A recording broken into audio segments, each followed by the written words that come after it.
Hi, magandang tanghali po sa inyong lahat. For our second reading of the day, tingnan naman po natin kung ano po ang makikita natin sa second reading using my oldest card, no, na pinamana pa po sa akin ng aking lola, no. Tingnan po natin kung ano po ang makikita natin sa reading of the day for the second reading, no. Tingnan po natin.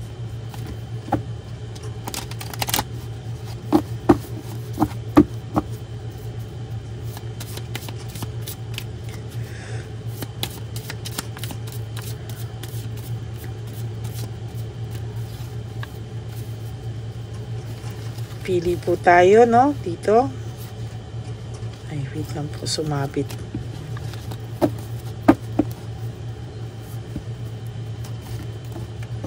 Medyo ingat lang po ako dito magbalasa at medyo matanda pa po ang barahan na ito sa akin.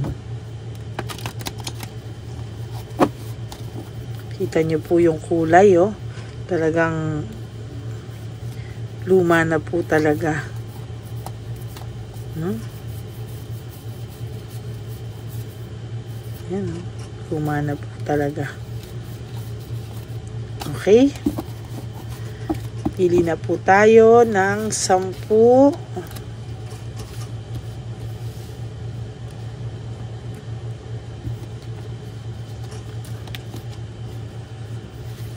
1, 2, 3, 4, 5, 6, 7, 8, 9, and 10.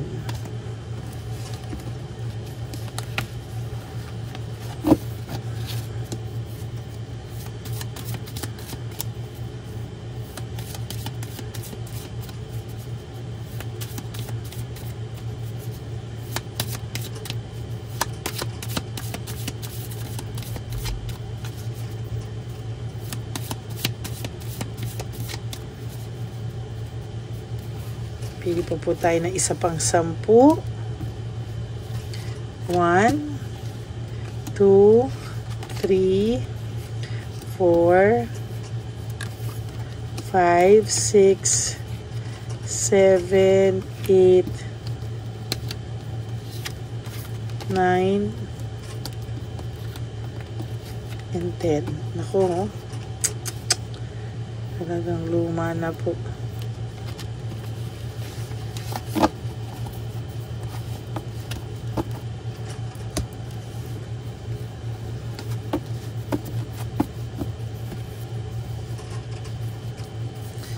Galing sa una.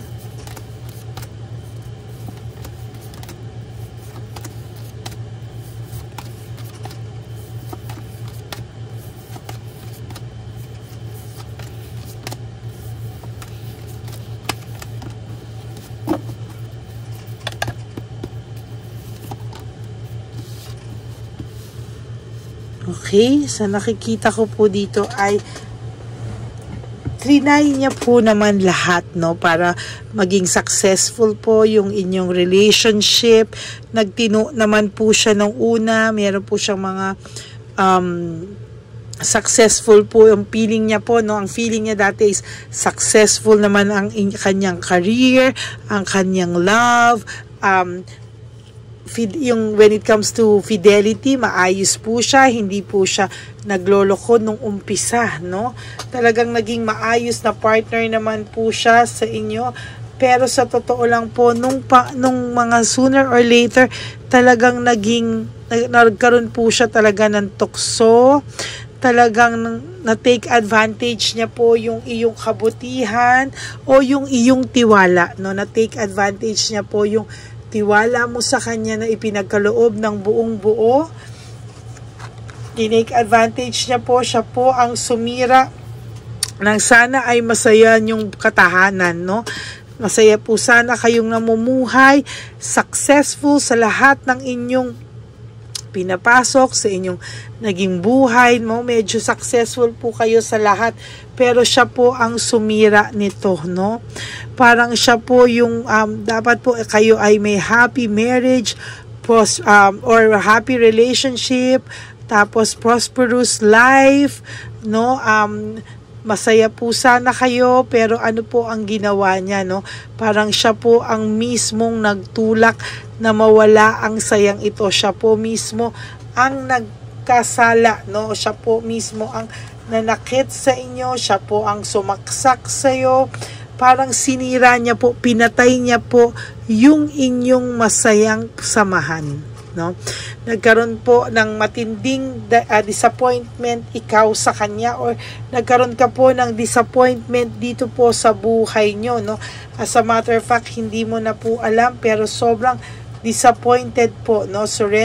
Talagang hindi mo po alam na nagkaroon po siya ng mga bad influence na tao sa buhay niya, ng mga fake na kaibigan at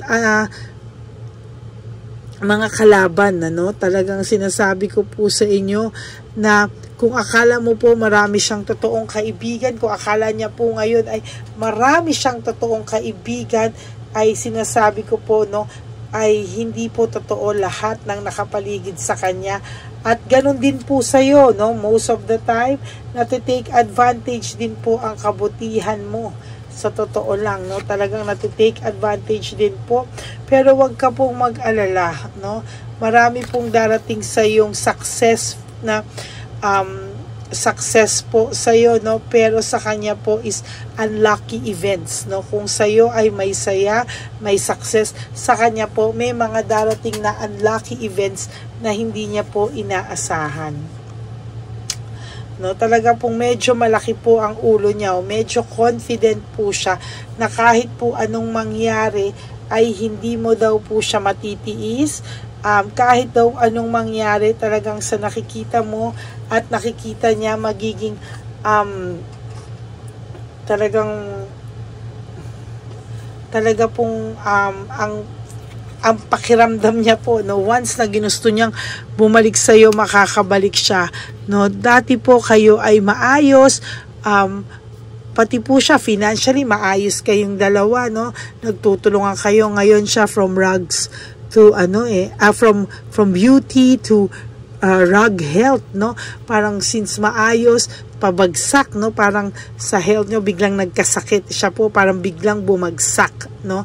Hindi niya po alam kung ano ang gagawin niya sa mga susunod na panahon, dahil po siya ay magkakaroon ng mga misfortunes and enemies. Ayan po, sa nakikita ko po, may mga nag-evil spell din po sa kanya, no? May nag-wish ng bad luck din sa'yo.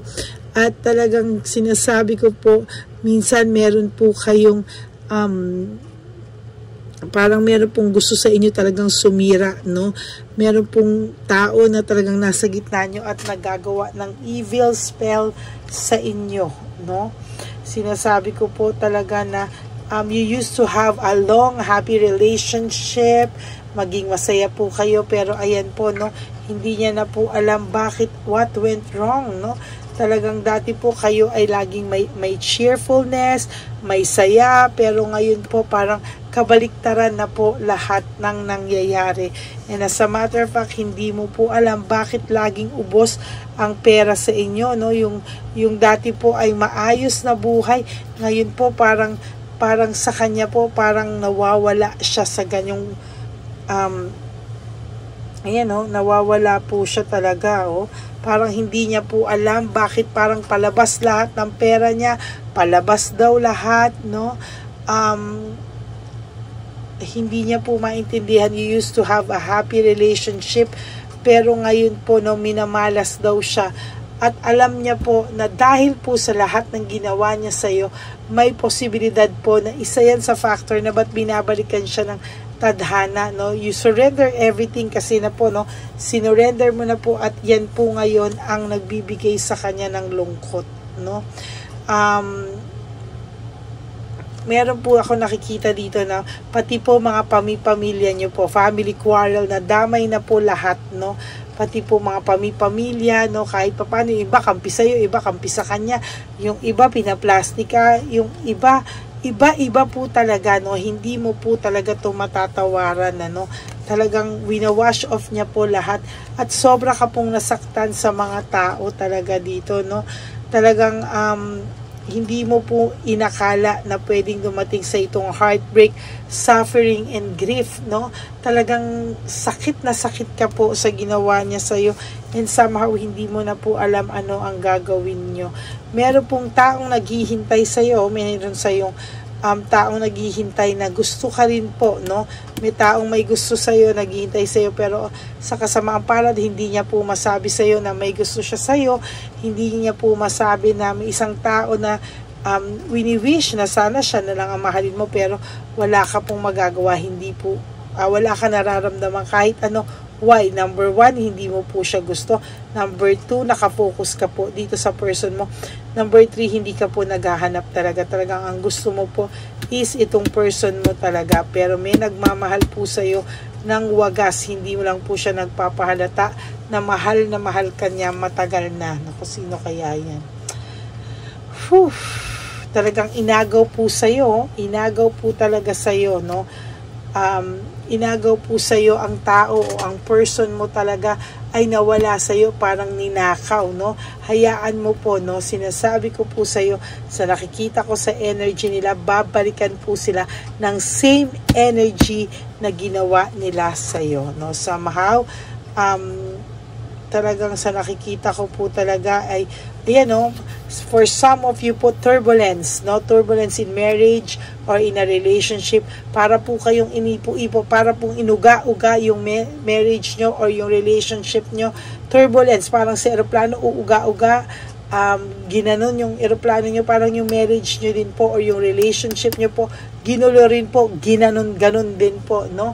So somehow, kailangan po bawat turbulence sa buhay mo, dumiretso ka lang po, dire-diretso ka pa rin po, no? Sa totoo lang, disappointment in love, no? Yan po ang binigay niya sa'yo. Disappointment in love. Talagang akala mo this is a smooth sailing relationship, pero binigyan ka po ng turbulence nito sa buhay mo, sa buhay pag-ibig mo.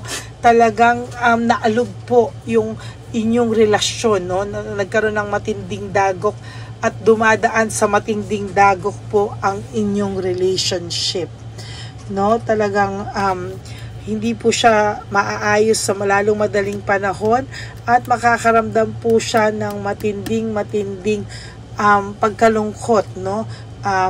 Sana po ay, for some of you, no, sa mga nagkamali lang, sana ay malagpasan nyo yung dagok na dumadaan sa inyong relationship, no? Yung iba po sa inyo, nararamdaman ko, malalagpasan po yung dagok, yung iba po magdidiretso, no? Dumadaan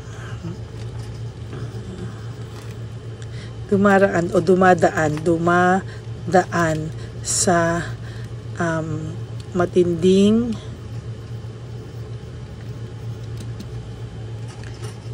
pagsubok or dagok ang inyong relasyon. Ang inyong relasyon. O basta kayong dalawa po, no?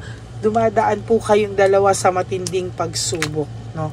Yan po ang nakikita ko sa inyo sa ngayon. Dumadaan kayong dalawa sa matinding pagsubok sa inyong relasyon, no? Sa nakikita ko po, some of you madadaanan lang ito at masosolve pa, no? Pero for some of you, mas maganda pong magdire-diretso na lang.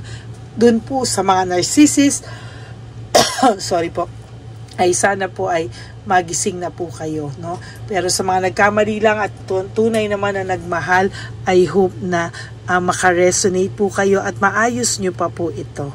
Okay, that is your second reading of the day. Dumadaan sa matinding pagsubok kayong dalawa, no? Kayong dalawa ay dumadaan sa matinding pagsubok.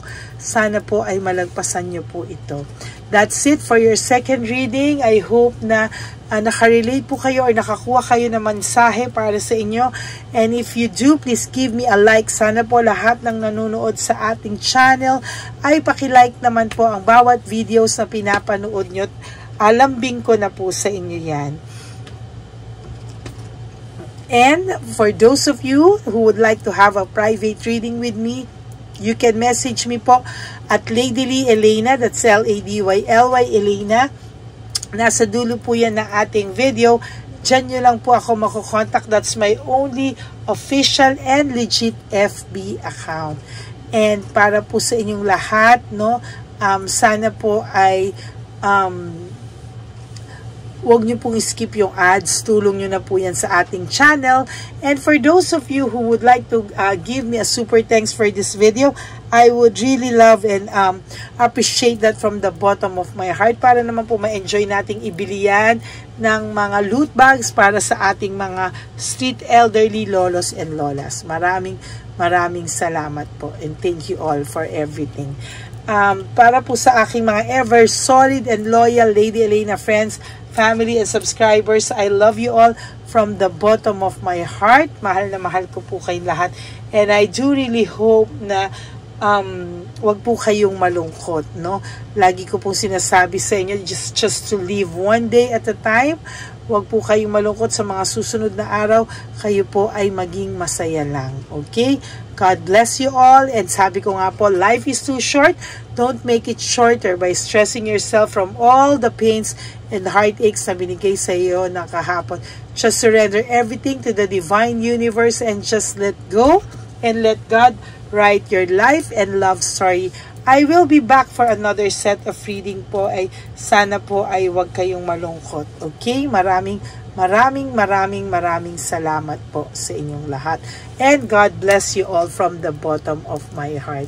Thank you, and God bless you all. Sana po ay maging masaya kayo ngayon. You wake up and then do 3 things that will make you happy and go back to sleep tonight. Okay?